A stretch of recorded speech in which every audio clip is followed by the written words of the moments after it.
Tai mūsų seminaro tema yra genetiniai fizinio pajėgumo pagrindai ir genetiniai tyrimai sporte. Aš esu Valentina Ginevičienė, dirbu Lietuvos olimpinio sporto centro kaip specialistė genetikė ir Vilniaus universiteto medicinos fakulteto žmogaus medicininės genetikos katedros mokslo darbuotoja. Šioje srityje dirbu jau 6 metus. Taigi norėčiau supažindinti jūs su tam tikromis, galbūt jums naujovėmis, bet pasaulyje tokie tyrimai jau atliekami. Individas, aišku, yra unikalus. Šį individualumą užtikrina nežymūs žmonių genų skirtumai.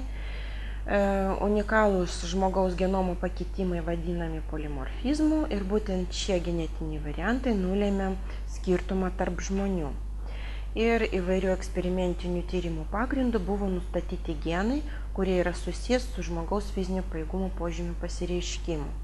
Sporto genetikoje svarbus genų variantai, kurie susijęs su širdies kraujagyslių raumenų sistema, raumenų susitraukimu, adaptacijai įtakos turinčių baltymų sintezė. Žmogaus fizinio pajėgumo fenotipų skirtumai atsiranda dėl fizinio krūvio sukelto genų raiškos efekto. Ir galima pasakyti, kad genai lemia net žaizdos gijimą. Fizinis pajėgumas, jis apibūdinamas tokiamis savybėmis kaip jėga, ištvermė, šoklumas, vikrumas ar judesių koordinacija. Tai individualios sveikatai ir sportiniai veiklai svarbios fizinės ypatybės, kurios turi įtakos organizmo prisitaikymą prie fizinio krūvio galimybėms. Sportinio fizinio pajėgumo pagrindinis tikslas yra naudojant fizinius krūvius maksimaliai išlavinti konkrečiai sporto šakai svarbius fizinio pajėgumo komponentus. Iš vienos pusės fizinis pajėgumas yra genetiškai nulemtas ir santykinai pastovus, o iš kitos jam būdingas prisitaikymas, tai yra keitimasis arba lavėjimas. Organizmo atsakas į fizinį krūvį ir adaptacija priklauso nuo žmogaus genotipo ir gali turėti įtakos tiek fiziniam pajėgumui, tiek ir sveikatai. Yra nustatyta, kad sportininko perspektyvumas 70% priklauso nuo genetinių veiksnių. Manoma, kad širdies dydis yra svarbus rodiklis. Ištvermė lavinantiems sportininkams būdinga vidutinio dydžio miokardo hipertrofija, padidinanti širdies susitraukimo galingumą. Tačiau svarbu atskirti fiziologinę širdies adaptaciją nuo hipertrofinės ir dilatacinės kardiomiopatijos, kurios gali sąlygoti staigią mirtį fizinio krūvio metu. Fiziniai krūviai didina širdies darbinį pajėgumą, tačiau sportas, jei taikomi dideliai fiziniai krūviai, verčia širdies kraujagyslių sistemą dirbti kraštutinėmis sąlygomis, treniruočių ir varžybų metu visiškai išnaudojamos visos jos galios.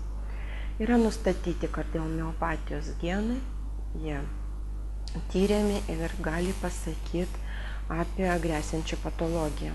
Nes mes nustatom pagal vaiko ar sportininko, nustatom genotipą, matom, kad tas genotipas lemia tam tikrą savybę, kad žmogus turi savybę. Ir kaip suskirstyti, kaip pasakyti, kad tu tiksi vienai sporto šakai, o ne kitai. Tam ir buvo reikalinga didžiulis darbas ir klasifikacija, apie tai daug diskutavo sporto genetikai ir šiai dienai prieita prie tokio pasiskirstymo, jūs toliau matysit, o bendrai norėčiau pasakyti tokį kaip įvadą į tą klasifikaciją, kad jėgos reikalauja beveik kiekviena sporto šaka. Pavyzdžiui, vidutinių nuotolių bėgimo, sprinto, sportinio ėjimo, spurtai, finišas reikalauja papildomai nemažai jėgų. Pagrindinės jėgos formos yra maksimalioji, greitumo, ištvermės. Sprinteriams labai yra svarbus rodiklis kaip staigioji sprogstamoji jėga.